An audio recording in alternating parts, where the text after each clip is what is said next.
Olá,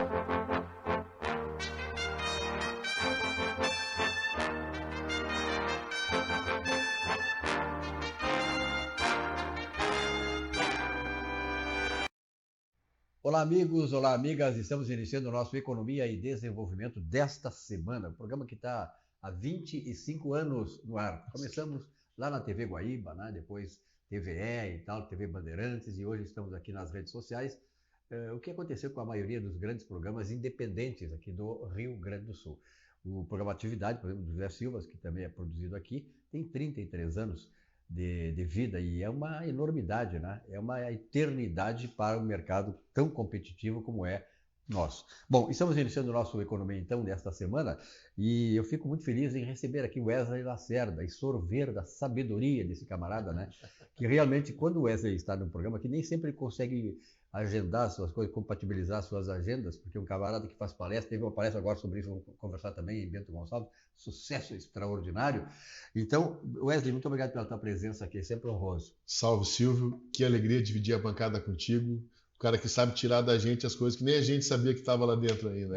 Sabe encontrar, né? Sabe encontrar e puxa tá no fundo do baú, né? Puxa tudo para fora. Pois é, tem uma coisa interessante, eu participei lá na década de 80, no primeiro Fórum da Liberdade. Eu não me lembro se foi na Sojipa, naquela vez, enfim, ele é feito em vários lugares, né? E o Wesley esteve agora neste Fórum da Liberdade, eu acho que ele tem permanentemente comparecido, e eu acho, né, Wesley, eu queria que tu falasse um pouquinho desse recém-fim do Fórum da Liberdade, porque ele é um instrumento espetacular do ponto de vista da geopolítica, da política, das estratégias que as empresas têm que adotar para sobreviver e contribuir para o desenvolvimento do país. Silvio, que bom que tu abordas essa discussão do fórum, porque esse fórum foi, vamos dizer assim, um alento no coração daqueles empreendedores, daqueles que são apaixonados por um Brasil que funciona. A gente vê que não é sozinho, que tem um grupo grande de inteligentes que pensa como a gente, que está vendo o que está acontecendo e mais, não esmorece. Então, esse fórum, cumprimento a presidente Paola e toda a sua diretoria, é um fórum organizado por jovens, é um evento de jovens, mas que congrega as grandes mentes do Brasil, as grandes mentes do pensamento conservador, as grandes mentes do pensamento liberal, e que produz conhecimento e mais, produz motivação nas pessoas. Eu saí motivado. Óbvio, algumas coisas também me preocuparam, né? Mas eu queria ressaltar 2 pontos, se tu me permite usar um pouco do nosso tempo para isso. Né? Primeiro, o secretário de Educação do Estado de São Paulo. Esse jovem que trabalha lá com o governador Tarcísio trouxe o quanto uma mente aberta na liderança de um Estado, e eu dou o exemplo do governador Tarcísio de Freitas, pode fazer pelo Brasil. Eles implementaram um sistema de avaliação dos professores. Eles implementaram um sistema de medição do desempenho dos alunos. Se os alunos vão bem, o professor ganha remuneração variável. Que maravilha! Ele botou um sistema de avaliação dos professores pelos alunos. Ele montou o sistema de medição 360 graus. E aí, dentro de uma mesma turma, tu pode ter um professor que ganha remuneração variável e os seus alunos aprendem. E tu mede o professor pelo desempenho dos alunos. Esse professor agora ele é motivado para trabalhar, para botar, para fazer, para ensinar, para que os alunos cresçam. Para estudar cada vez mais, se aprofundar. Tudo medido, tudo avaliado, técnico. Ou seja, a educação tem solução, mesmo a educação pública. Falta é o líder de coragem. Então, quando eu escuto um exemplo desse, eu que sou sócio de uma faculdade, da Antônio Meneghetti Faculdade, uma faculdade especializada no desenvolvimento integral do ser humano, me dá um alento no coração, porque tem solução. E esse é o primeiro aspecto que eu queria trazer, mesmo quem está no setor público. Esse jovem encerrou a palestra dele com a seguinte frase: eu saí da iniciativa privada, vendi a minha empresa e vim trabalhar com o governador Tarcísio no setor público. Façam isso porque vale a pena. Onde é que tu viu uma mensagem dessas? de um ser humano. Normalmente É o contrário. é o contrário, né? O pessoal, desde jovem, eu me lembro, te interrompendo assim, ó, a gente era criado a fazer um concurso público, Banco do Brasil, Caixa Federal e tal, porque todo mundo queria para o setor público, de segurança, etc e tal. Que maravilha saber disso. Mas tu olha assim, o que faz um líder como o Tarcísio. O nome disso é liderança. Fecha esse capítulo, nosso tempo é pequeno. O segundo exemplo que eu queria dar é uma das pessoas que eu tenho hoje como referência de posicionamento, de integridade, que é o deputado Nicolas Ferreira. Nós tivemos a belíssima participação, ovacionado, nosso querido Marcel Van Hatten. Então, assim, foi um fórum de grandes possibilidades, mas teve uma passagem do Nicolas que me dá a força para seguir lutando e brigando. Esse menino lá pelas tantas é um menino, né? Tem 27 anos, 28 anos. Lá pelas tantas ele diz o seguinte: olha, perguntado, né, da dificuldade de fazer mudanças, ele diz assim: eu vou acabar numa dessas três situações, com a minha família ameaçada, ou preso, ou morto. Né? E eu já tenho que andar com segurança, a minha esposa agora grávida de 3 meses tem que andar com segurança, toda hora sou ameaçado. E aí ele faz uma pausa, ele é muito vivaz, muito eloquente, enche os olhos de lágrima, chora na frente de 6, 8 mil pessoas, auditório lotado, e com os olhos cheios de lágrimas diz: mas se esse for o preço para salvar o nosso Brasil, que seja. Eu acho assim que o preço vai ser por aí, né, cara? O preço vai ser por aí, que nós deixamos se avolumar demais, há um encadeamento tal do mal contra o bem. E nós sabemos que há uma luta do mal contra o bem. Nós vivemos no mundo, quem fala, que lê muito sobre essas questões, digamos, mais transcendentais, sabe que nós estamos no meio de uma luta espiritual. E isto é o bem contra o mal. Então, o Nicolas, que também é o meu grande ídolo hoje, né? Se é para dizer ídolo, o cara que é uma referência, o Van Hatten também, essas são as lideranças que nós temos que apostar. É nelas, São jovens, Silvio. São jovens. São jovens. São jovens que vão motivar outros jovens. E o resumo é o seguinte, né, Silvio? A gente está vendo essa quantidade de atrocidades acontecendo no Brasil, mas eu sigo sempre com a minha posição. Eu empreendo no Brasil há mais de 30 anos, eu já vivi todos os tipos de governo. PT, não PT, direita, esquerda, conservador, progressista, o que quer que seja, democrático, antidemocrático, tudo, já vivi tudo. E nós sempre tivemos sucesso. Então, eu queria deixar essa conjugação pra gente, né? Que o Fórum da Liberdade me motivou por isso. A batalha é difícil. Vai ter dor, vai ter choro e ranger de dentes. Mas o empreendedor, aquele que tem a cabeça livre, vai ter espaço para fazer a sua vida. Vai ter espaço para fazer o seu negócio. Apesar de tudo, apesar de todos. O empreendedor, o empresário, tem essa característica. Aonde ninguém acredita, ele vai lá e se dedica e resolve. Eu acho que nós caminhamos para isso aí. Aliás, lá na década de 30, quando a Alemanha estava por invadir, o Hitler estava por invadir a Inglaterra, Winston Churchill Winston Churchill grande, foi o maior o inglês do século passado. Estrategista. E ele diz assim, nós vamos passar momentos que vão nos exigir sangue, suor e lágrimas. Então nós, no Brasil, estamos passando esse momento. Mas eu fico muito feliz, Wesley, que o Nicolas, que esses caras, essas lideranças todas estão aí, passando para os jovens exatamente para que nós tenhamos esse exército de jovens também, entendendo o momento que o Brasil está passando. E sabendo que nós precisamos lutar e que a luta vai ser uma luta muito difícil, mas nós vamos vencer. É isso, meu querido amigo. Só fazer o resumo. Eu selecionei 2 pilares para a gente conversar: educação e liderança jovem. Esse é a nossa saída, é o nosso futuro. Que maravilha. Um grande abraço, Wesley. Até a próxima, meu querido. Até a próxima. Tudo de bom. Abraço.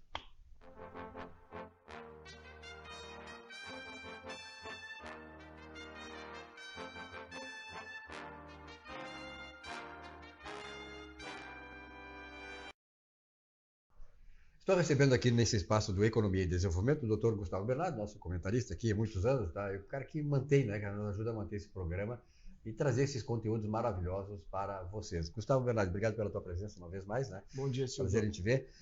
Ontem, ou essa semana, teve uma novidade no Bolsa Família. Que novidade é essa? Na verdade, foi no Minha Casa Minha Vida. Né? Ah, é a Minha Casa Minha Vida. Isso. Né? Tudo a ver, né? Tudo a ver. Também programa público. Na verdade, Silvio, o que estava acontecendo? Né? Nós já falamos aqui outras vezes, os recursos estavam acabando. Né? Os financiamentos não conseguiam ser concluídos porque não havia recursos. Né? E havia também um problema das faixas de renda. O que acontecia, Silvio?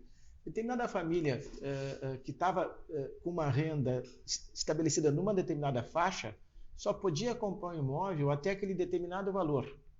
Mas muita gente tinha um imóvelzinho e queria trocar, ou tinha um recurso próprio, um dinheiro guardado, e queria investir na compra do imóvel. Então aumentava o valor da entrada.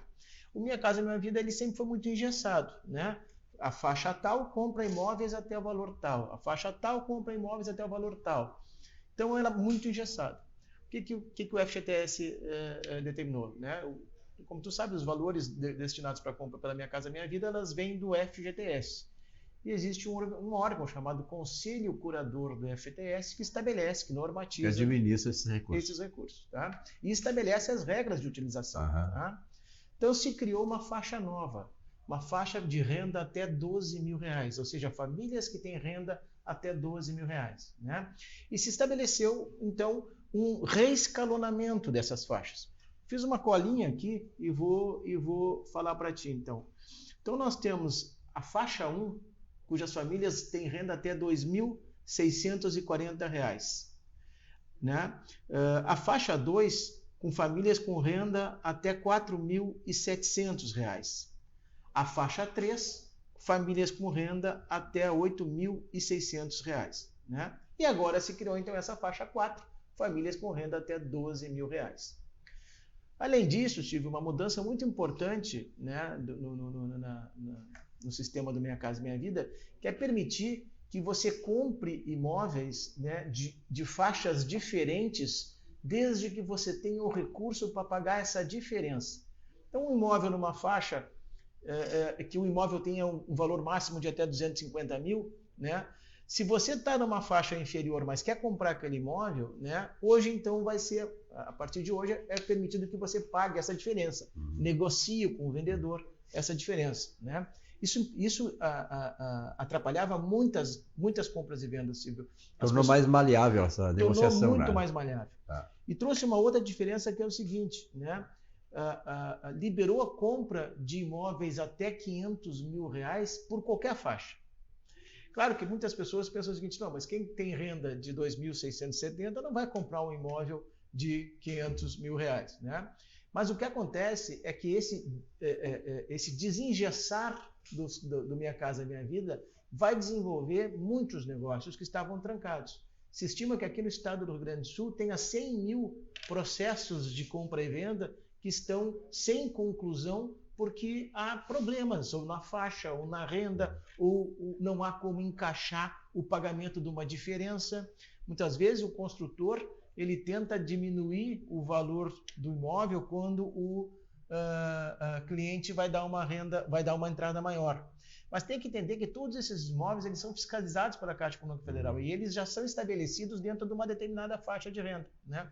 Com a liberação disso, né? Com o fato de você liberar esta negociação, digamos assim, destravar essa negociação, a gente imagina que desses 100 mil contratos que estão travados, muitos vão acabar sendo realizados. Isso traz um incremento não apenas para as famílias que vão comprar os seus imóveis, mas também traz um incremento para a construção civil, né? Ou seja, vai aumentar os negócios da construção civil. Eu acho que a questão toda é aperfeiçoando esse modelo todo, né? Porque para gerar renda, para abastecer e atender mais famílias e, sobretudo, movimentar o mercado. Acho que é importante, né? Movimentar o mercado, para mim, é o mais importante, porque a gente estava com o mercado meio reprimido em razão da falta de recursos nos financiamentos. A última, tens uma informação importante aí ou não?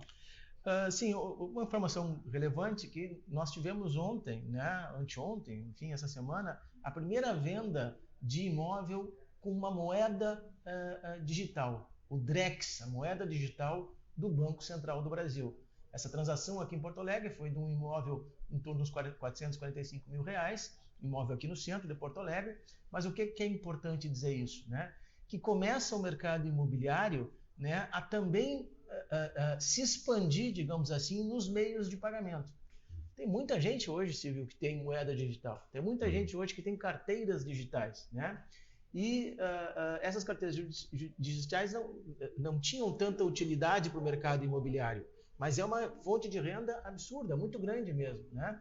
Então, se possibilitando fazer isso, né? Se possibilitando então que o mercado, que a compra e venda de imóveis aceite moedas digitais, tem que ter uma certificadora, né? Enfim, mas o Drex é a moeda digital do Banco do Brasil, ou seja, então uma moeda digital muito confiável, né?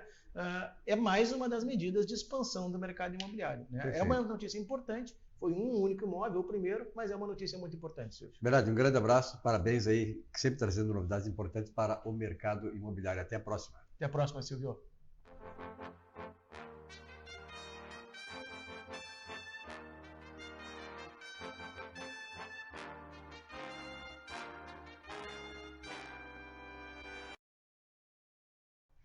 Muito bem, nesse espaço do nosso Economia e Desenvolvimento, lembrando há 25 anos no ar, né, que não é fácil aqui no Rio Grande do Sul, é uma data histórica. Mas, de qualquer maneira, estou recebendo hoje uma querida amiga, uma profissional de primeira linha da área de conselheiros empresariais e tal, nessa área de consultoria, porque, na verdade, a gente já tem uma certa caminhada nisso, sabe que as empresas, para terem sucesso, elas precisam estar muito bem estruturadas em algumas coisas que dizem, sobretudo, e principalmente na boa gestão. Kátia, obrigado pela tua presença aqui. Tá com saudade de ti, né? É verdade, né? Tempos, né? Nos conhecemos há mais de 30 anos, agora eu dei idade. É verdade, é verdade. É verdade. E tu trabalha muito nessa área, a Kátia é conselheira empresarial e tal, e muitas das empresas que hoje estão no mercado de sucesso e tal, devem muito ao trabalho que a Kátia, né, é uma profissional dessa área espetacular, faz. E ela está trazendo um livro hoje aqui, né, Kátia? Tu também participaste desse livro? Isso. Gestão, como evoluir em uma nova realidade. Sou coautora. Coautora, né? Então, na verdade, né, como eu falei no princípio, a boa gestão é fundamental para a sobrevivência e prosperidade das empresas. Exatamente, Silvio, com certeza. O meu capítulo, eu sou coautora, né? A Maia Francisca Lames, que é a nossa coordenadora, que é uma executiva de nome em São Paulo, convidou 20 especialistas do Brasil, né? Cada um falando sobre o seu assunto foco, né? O meu assunto é ESG, né? No 360. Ambiental, social, governança. Exatamente. Então, olhando o ESG hoje, o pessoal sempre imagina, né? Vem esse time aí dizendo, isso é uma moda. E assim, Escola Superior de Guerra. Não é. Isso não é uma moda, porque não ESG é muito antigo, ele só foi formalizado, né, no início ali dos anos... Começou antes dos anos 2000, a formalização, mas no meu capítulo eu conto, né, que isso vem de 200, 300 anos atrás. Ou seja, o início do cuidado de não esgotar os recursos, né? Mas o ESG não é só sobre a questão ambiental, é também sobre a questão ambiental, mas é muito sobre a questão da governança e a questão social. E a questão social de pessoas interna e externa, né? Então, quando você fala em gestão, você tem que olhar o 360 da empresa. Você olha o quê? A comunicação institucional, você olha a comunicação interna, você olha a gestão de pessoas. E dentro da gestão de pessoas eu digo, por favor, as empresas que trabalham com RH, recursos humanos, acabem com isso, porque humano não é recurso, jamais é recurso, né? Você faz a gestão de pessoas, né? E não lida com recursos, né? E a questão da governança tem uma palavrinha que engloba esse tripé importantíssimo, né? Que vai levar esse legado do ESG, né? Que é a ética. A ética na governança, a ética na conduta social, interna e externa, e a ética nas questões ambientais e regulatórias. E uma pergunta, Silvio, que sempre me fazem, mas eu estou dentro das regras, eu estou na conformidade regulatória. Aí eu fico perguntando assim, sim, mas isso é a tua obrigação. Então, a ética é obrigação, né? A questão regulatória para as empresas, sejam elas de quaisquer setores, eu acabo trabalhando muito com o pessoal do agro, porque antes de trabalhar com essa área de consultoria na parte de ESG, fui muitos anos jornalista, jornalista de negócios, de economia. Imagina, eu iniciei minha carreira, né, como estagiária e profissional, né, quando eu me formei, na antiga Gazeta Mercantil, então, que era, né, um grande jornal na América Latina. Escola, né? Uma grande escola, né? Então, eu sempre tive, né, dentro dessa área de negócios, né? Saí do jornalismo, né? E depois ingressei na comunicação empresarial, né? E fui estudar bastante, né? Porque o ESG, hoje na minha vida, né, enquanto profissional e formação, ele, para se chegar a esse ponto, eu calguei, né, uma trilha grande, né?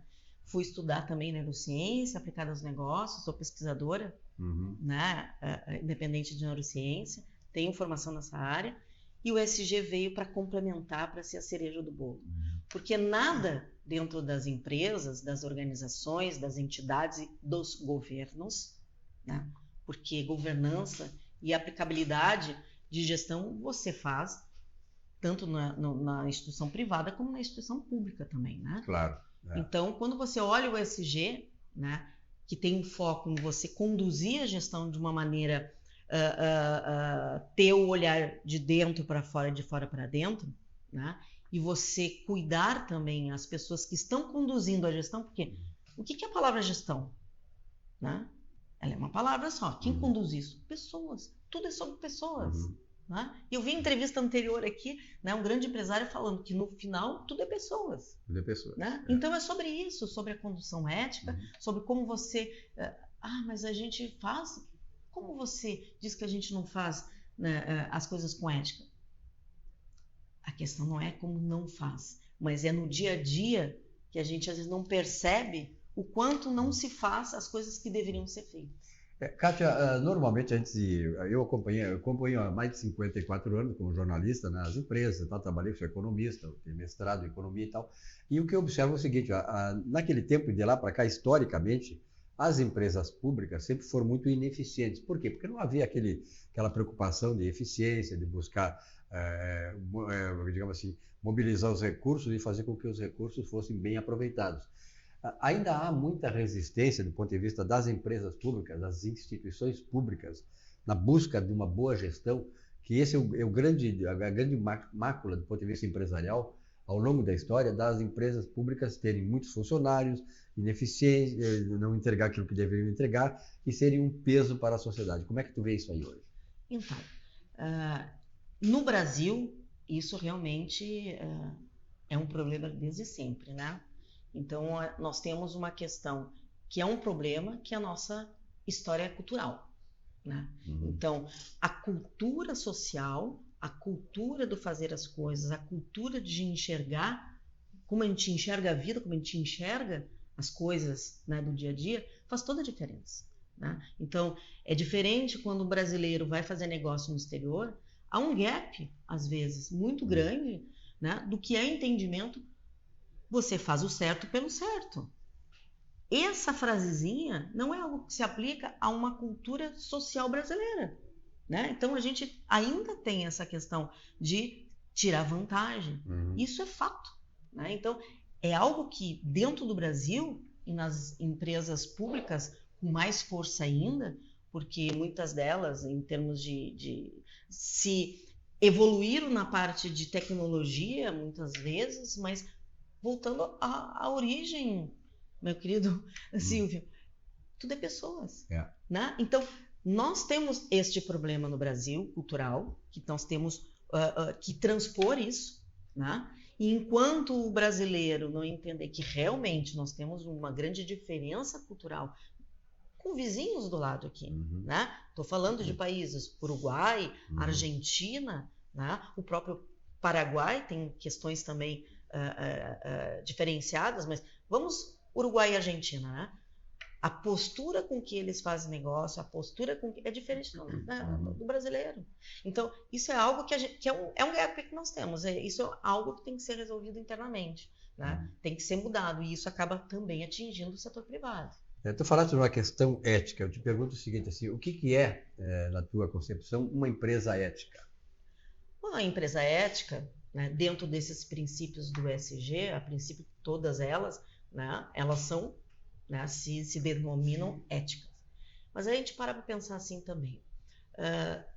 Nas relações interpessoais, nas relações com as pessoas dentro, será que não é possível, além de você ser 100% adaptável, 100% cumpridor das regras, que isso é uma obrigação, mas no Brasil parece que é algo que, né, acaba sendo uma virtude, não é uma virtude, é uma obrigação. Então, é o primeiro passo para a gente dar vários passinhos para trás para recomeçar, né?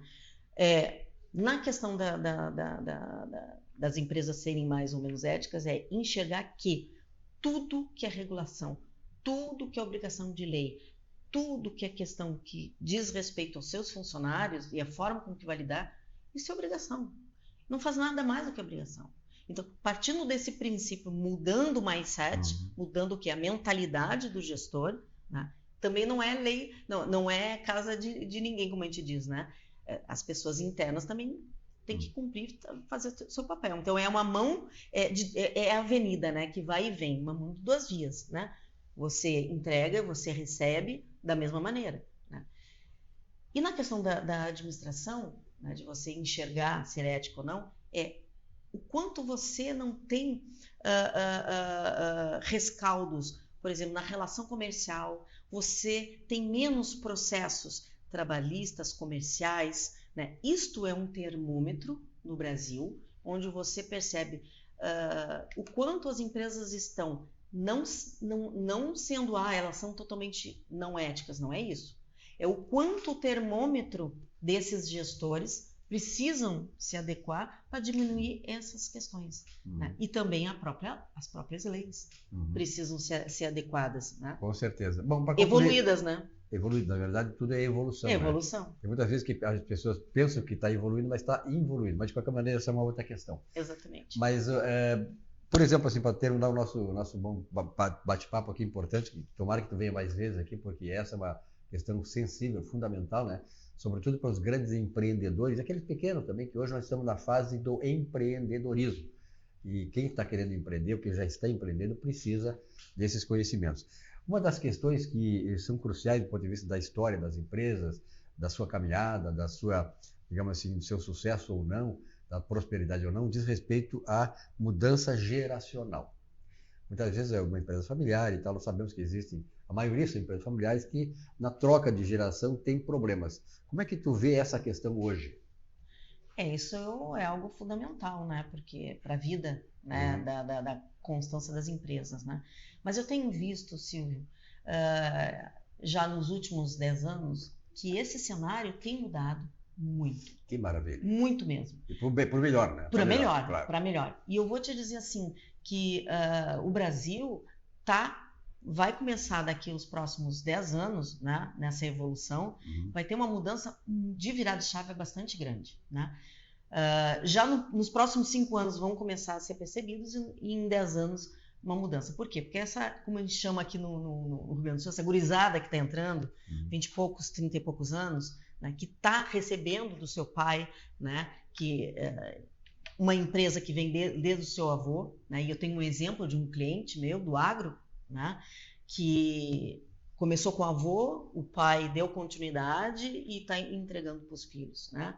Lá de muitos Capões, né, a região de Vacaria lá, a empresa fez a sucessão, né, de forma belíssima, e é um exemplo em termos não só da questão do agro, do processo mas do processo todo, e da forma de administrar, né, de olhar o futuro, né?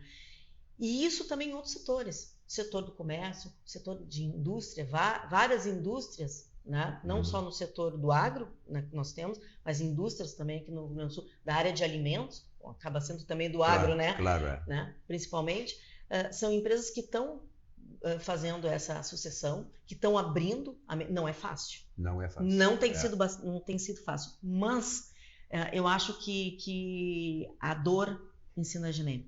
Né? O Rio Grande do Sul tem passado por várias dificuldades nos últimos 10 anos também, né? A questão agora recente da enchente, a questão de secas e Covid, etc e tal, que isso acaba fazendo com que as pessoas abram a mente. Nós somos valentes também, né?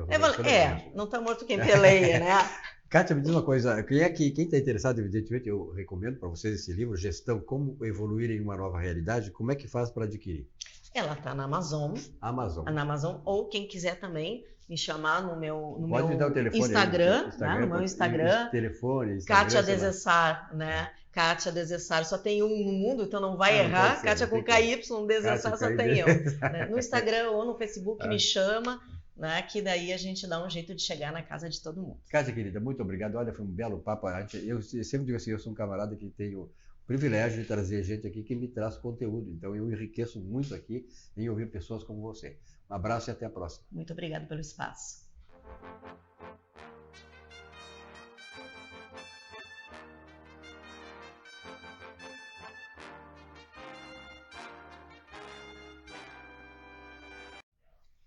Pois é, então nesse espaço do nosso Economia e Desenvolvimento, vamos àquele que é também um espaço privilegiado aqui, conversando sobre contabilidade.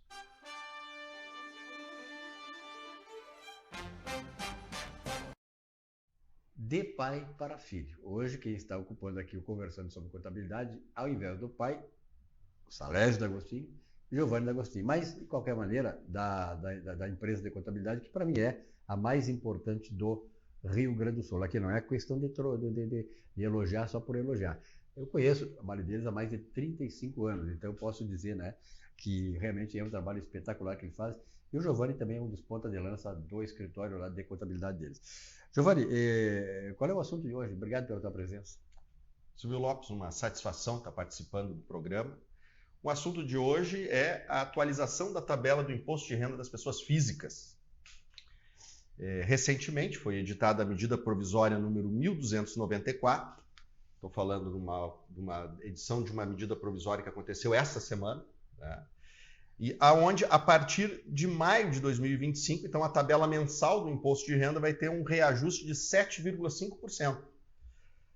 Assim, então, a partir de maio, quem recebe até R$ 2.428,80 passa a ser isento do imposto de renda, não é? Quem recebe rendimentos tributados. Na segunda faixa da tabela, quem recebe até R$ 2.826,65 a alíquota 7,5%. Na terceira faixa da tabela, quem recebe até R$ 3.751,05, a alíquota passa para 15%. Na quarta faixa da tabela, quem recebe até R$ 4.664,68, a alíquota 22,5%. E na última faixa da tabela, quem recebe acima de R$ 4.664,68 passa a ser tributado a 27,5%. Então, a partir de maio de 2025, nós teremos esse reajuste na tabela do imposto de renda da pessoa física em 7,5%. E, não obstante a questão de ter sido editada essa medida provisória, eu ainda continuo com a minha opinião de que o gatilho automático inflacionário deveria ser automático.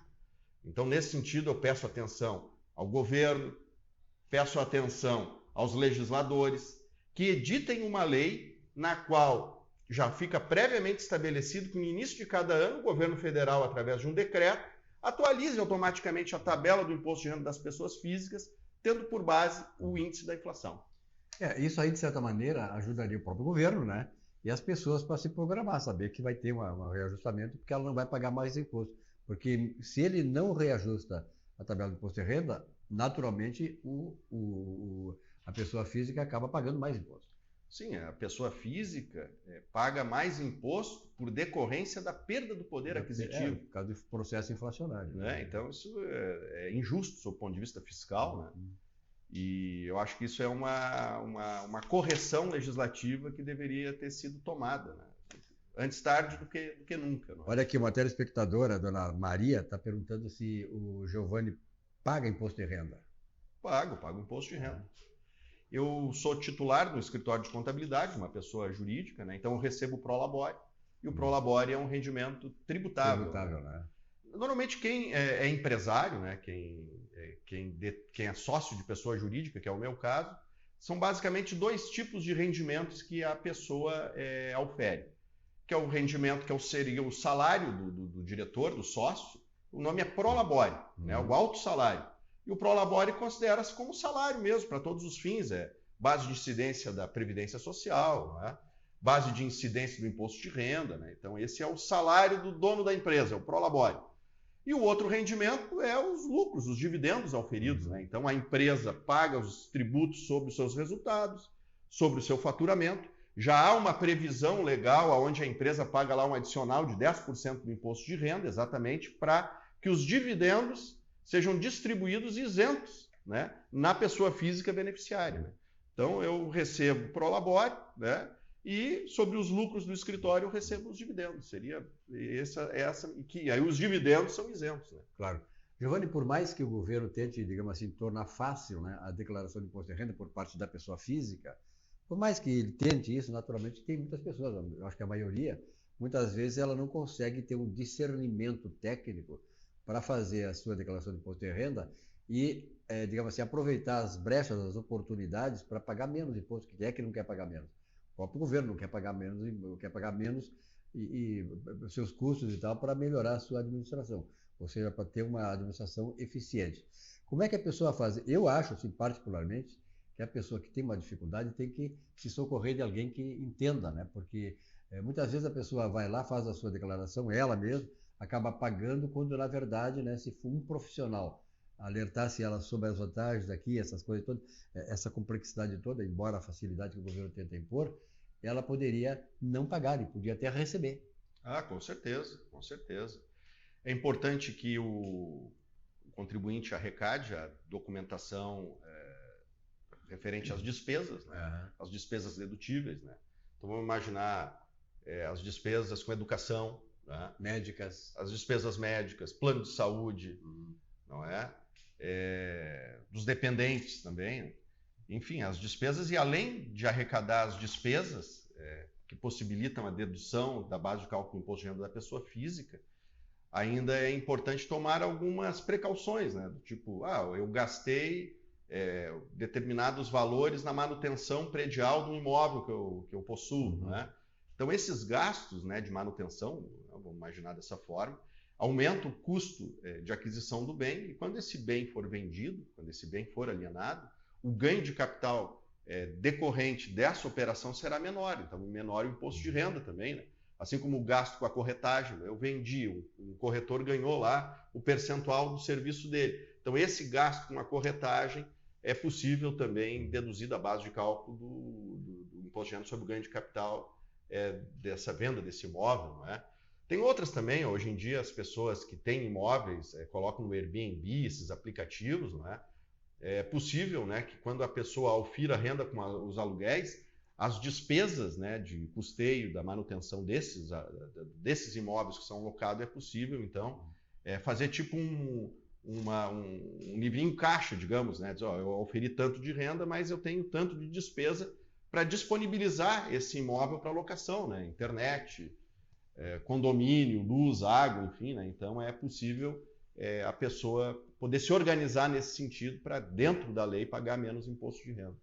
Bom, naturalmente que imposto de renda é uma coisa que hoje, pelos mecanismos que o governo dispõe, é muito difícil a pessoa tentar dar uma driblada no imposto de renda, no fisco, né? Então eu sugiro, né, que as pessoas elas se socorram de um profissional até para alertar certas coisas. Que muitas vezes aconteceu comigo, muitas vezes lá atrás, eu não entendia muito bem, fui fazer uma declaração de imposto de renda e me chamaram na Receita. Porque eu havia, naquele tempo, aquela de papel e tudo, né, eu havia errado a colocação de um item de uma coluna para outra. Mas deu um rolo, digo assim, eu esqueci, foi uma burrada, eu não tenho nada desse regimento, entendeu? Até tu mostrar, né, para eles que eu tinha feito um erro acidental, olha, foi uma missa. Então, naturalmente as pessoas, elas devem se socorrer de um profissional. Vocês lá no escritório, vocês atendem pessoas físicas também? Normalmente as mas pessoas empresas físicas também, que né? nós atendemos são os empresários, os donos das empresas, né, que nós prestamos já são serviço. clientes, né? Mas atendemos pessoas físicas também, né? faz parte do nosso cotidiano do trabalho atuar na área do imposto de renda das pessoas físicas, sem dúvida. E qual é a renda hoje que a pessoa não pode deduzir, e que lá atrás deduzia? Tens uma ideia? Como assim? Hoje, despesas médicas tu pode, então historicamente isso, mas tinha algumas que nós podíamos, agora não pode mais. Sim, nós temos uma época em que as pessoas contratavam as domésticas, as empregadas domésticas, pagavam a previdência social da doméstica, não é? E descontava. E essa previdência social da doméstica podia descontar do imposto de renda, agora não pode mais. Não pode mais. Esse é um pouco ruim, né, para as domésticas também, né, que na verdade é um mercado grande no Brasil, né?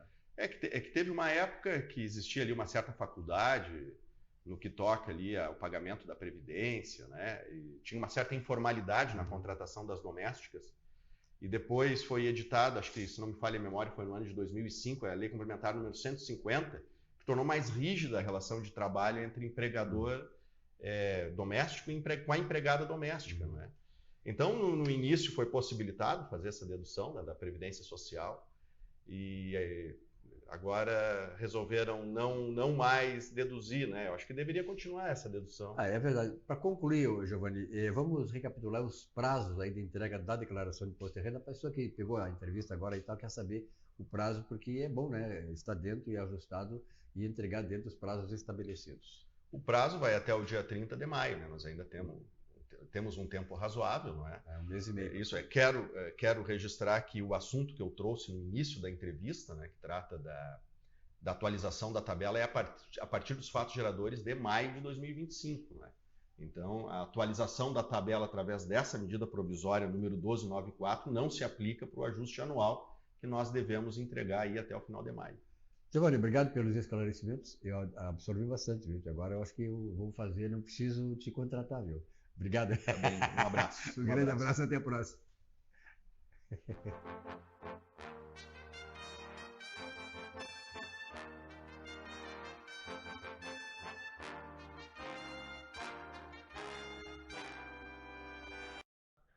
Muito bem, para encerrar o programa desta semana, vamos conversar com um camarada que é lá de Camaquã, mas que vive há muito tempo em Porto Alegre e conhece não só os encantos históricos da Rua da Praia, né, aquelas desfiles e tal de moda da Rua da Praia, quem é que não sabe a Rua da Praia das noites encantadoras das décadas passadas, mas também conhece muito bem a cidade de Porto Alegre, né, Gilmar? É verdade, Silvio. Prazer estar aqui no programa Economia e Desenvolvimento, né?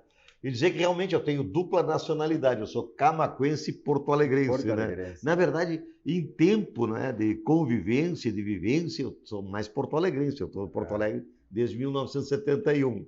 Então, muito mais tempo do que meus tempos de Camaquã. Eu vim 4 anos antes de 4 anos antes de 67. Somos contemporâneos. É verdade. Mas a gente, bem lembrado, se você, em comparação da Porto Alegre quando nós viemos para cá com a Porto Alegre de hoje.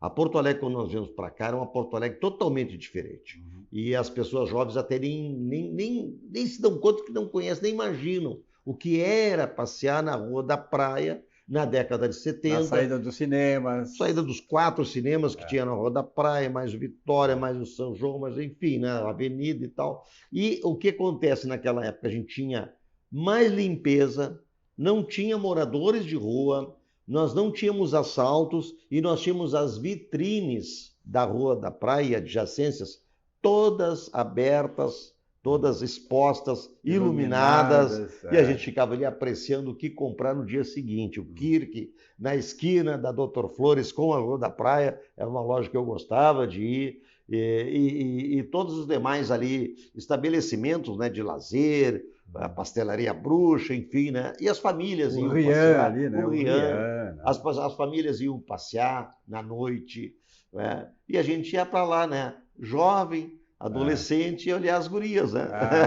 Mas, Vilmar, esse tempo de Porto Alegre passou, né? Naturalmente, Porto Alegre cresceu, se desenvolveu hoje uma grande metrópole e tem os seus problemas.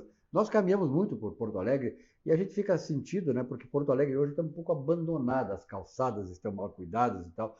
Tens observado também isso? Muito, Silvio, muito. Por isso até a introdução que eu fiz foi comparativa, porque a Porto Alegre de hoje é uma Porto Alegre que deixa muito a desejar. Olha a reforma que foi feita, o gasto que foi feito no centro da cidade para colocar aquelas lajotas, né, Eu diria o seguinte, Silvio Lopes, esse pessoal tem que ir aonde? Tem que ir lá em Machu Picchu para ver como é que coloca pedras justapostas, sem desnível, sem fendas, né, para aprender. Porque, vamos lá, haja fiscalização. Não houve fiscalização, né, da Prefeitura Municipal nessa obra, porque as pedras que foram ali colocadas, elas estão desniveladas, elas não estão alinhadas e está cheio de buracos. Cadê o piso podotátil? Cadê a acessibilidade? Né? Então, juntando isso com outros problemas que nós temos, os alagamentos, a questão do lixo. Por exemplo, o lixo de Porto Alegre. Agora tem novos containers. Mas, poxa vida, o lixo de Porto Alegre, Silvio Lopes, ele vai para um centro de triagem lá na Lomba do Pinheiro. Lá da Lomba do Pinheiro ele sai, percorre 105 quilômetros pela BR-290 para ir lá em Minas do Leão, para ser depositado num terreno que é privativo, que degrada, que tem um custo enorme de transporte. Né? E por que Porto Alegre não pensa numa usina, né, de lixo? Né, essas usinas, hoje tem muitos municípios do Brasil, tem usinas que não deixam resíduo, não degradam o ambiente, é muito mais barato do que esse transporte maluco que acontece com os caminhões. Eu sou lá de Uruguaiana, vim em 67 para cá, e a gente ama Porto Alegre. Porto Alegre já esteve muito melhor. E é uma questão de cuidado, né, Mário? A questão é falta de cuidado, um pouco de interesse, de responsabilidade de manter a cidade limpa. Eu acho assim, a questão do cuidado, não é? Principalmente dos órgãos fiscalizadores, porque quando a gente fala em calçadas, por exemplo, e as calçadas de Porto Alegre estão muito degradadas, eu imagino as pessoas que têm problema de locomoção, as pessoas que precisam, né, de andar numa cadeira de rodas. Olha, eu já vi muitos casais, inclusive ali no bairro Menino Deus onde eu moro, casais que caíram na rua porque exato, calçada, um desnível, um buraco. Aí tá, tudo bem, a calçada é de competência, de responsabilidade do proprietário. Bom, então faltam duas coisas ao município. A primeira, fiscalização junto ao proprietário para que ele conserte a sua calçada. E a segunda, as calçadas do próprio município. As calçadas, pega ali na Santa Casa, por exemplo, Praça Dom Feliciano, aquela calçada é de responsabilidade do município. Olha a quantidade de buracos tem ali. E olha, num lugar onde exatamente transitam pessoas com problemas, né, de saúde, locomoção. A população está cada vez ficando mais idosa. Exato. Necessitando exatamente essas questões bem arrumadas. Gilmar, obrigado pela tua presença. Eu que agradeço, Silvio. Obrigado.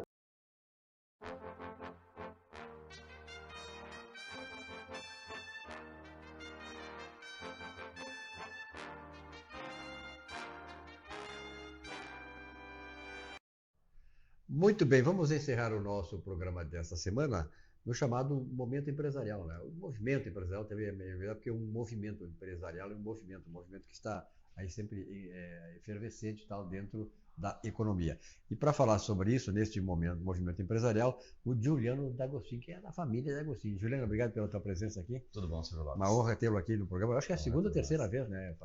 Fazia tempo que tu não vinha, né? Fazia tempo, sim. Bom, tem uma pergunta de uma telespectadora agora, já vou te botar na fogueira aqui, ó. Tenho uma empregada gestante que me pediu demissão. Parece que sofreu complicações médicas com o bebê e está abalada. E a pergunta que eu lhe faço é, posso aceitar o pedido? Pois é, Silvio Lopes. Não tem vida fácil na rotina empresarial, né? Então, isso é uma questão que tem bastante interpretação acerca desse ponto, né? No entanto, a CLT determina que, para que haja validade junto ao pedido de demissão de uma gestante, esse pedido tem que ser homologado junto ao sindicato. Então, e por que essa situação ocorre, né? Por que a empregada gestante ela não pode dispor de um direito que é dela, né? Enfim, que é justamente desta estabilidade. Então, a gente, dentro da área do direito, né, há inúmeros institutos e princípios constitucionais que resultam na interpretação da norma, né, Silvio Lopes?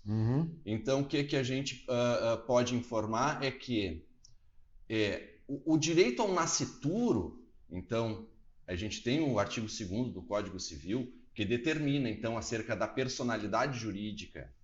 E a personalidade jurídica, inobstante ela iniciar, ela ser transmitida com o nascimento com vida, o nascituro, que é o direito de nascer, ele é resguardado pelo Estado, desde a sua concepção. Uhum.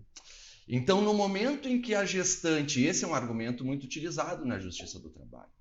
Então, desde a concepção, há esse dever do Estado garantir a integridade do nascimento com vida. Então, esse é um assunto delicado, né? Envolve algumas questões. Hoje tem algumas pautas acerca do meu corpo, minhas regras, alguma coisa nesse sentido, né?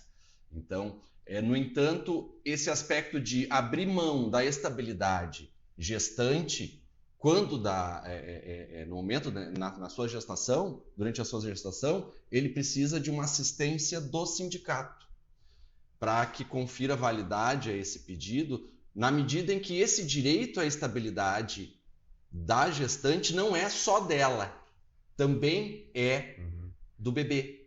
Então, a proteção é do nascituro.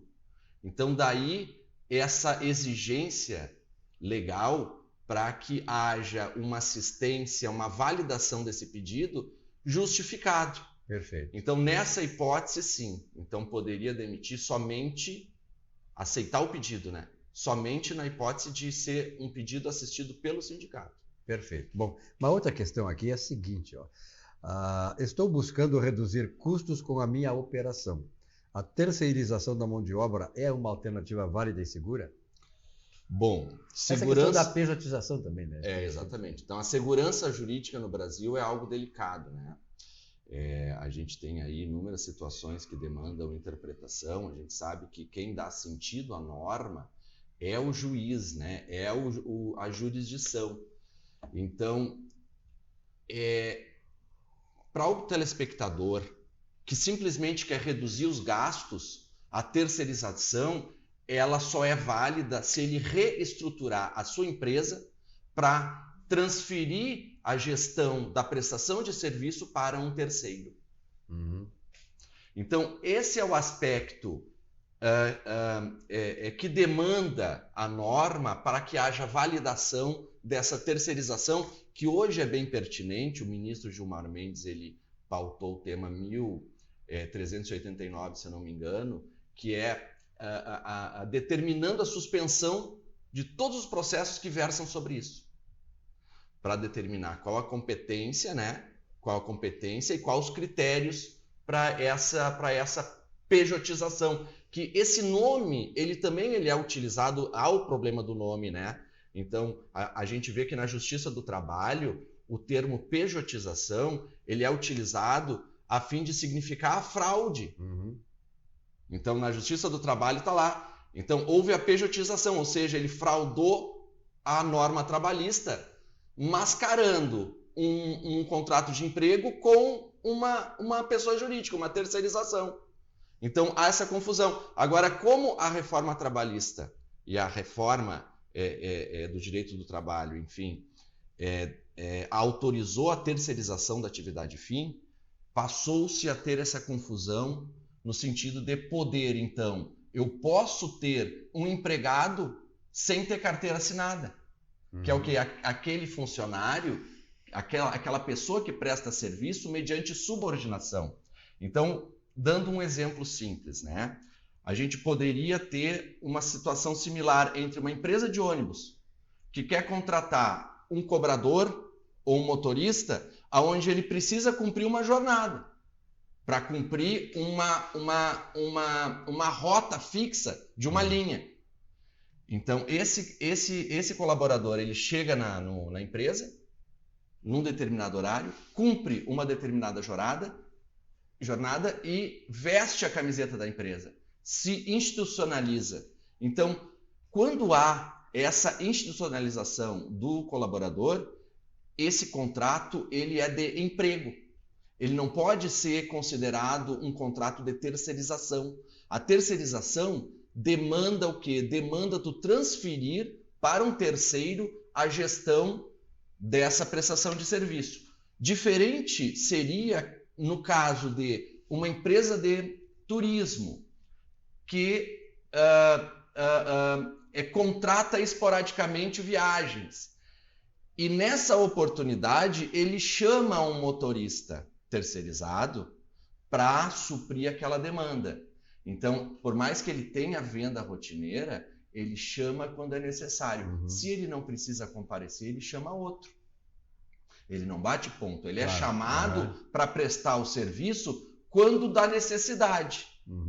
E também o aspecto da pessoalidade também é outra questão. Então, esses temas, eles possuem resistência na Justiça do Trabalho em aceitar alguns contratos de terceirização, algumas terceirizações, em razão desse aspecto. Porque daí se considera que não é uma terceirização, é uma fraude ao contrato de trabalho, ao contrato de emprego. Perfeito. Porque tu usa, e não obstante tu usares da subordinação e da institucionalização desse funcionário, tu mascara e tu reduz os custos com a terceirização. Então, só é válida a terceirização para reduzir custo se isto passar por uma reestruturação da empresa visando transferir a gestão da mão de obra para um terceiro. Muito bem explicado. Parabéns, Juliano. Parabéns. Porque Obrigado. é importante trazer esses esclarecimentos, tá? Que tenho a menor dúvida, não tem, de que você entendeu bem e vai seguir esses passos aí. Aliás, que os nossos convidados aqui, nossos parceiros, trazem esse conhecimento, esta informação fundamental. Um grande abraço e até a próxima. Obrigado, até a próxima. A você, telespectador, muito obrigado pela fidelidade que é o nosso Economia e Desenvolvimento. Tenham todos uma bela semana. Na semana que vem, um novo encontro. Até lá.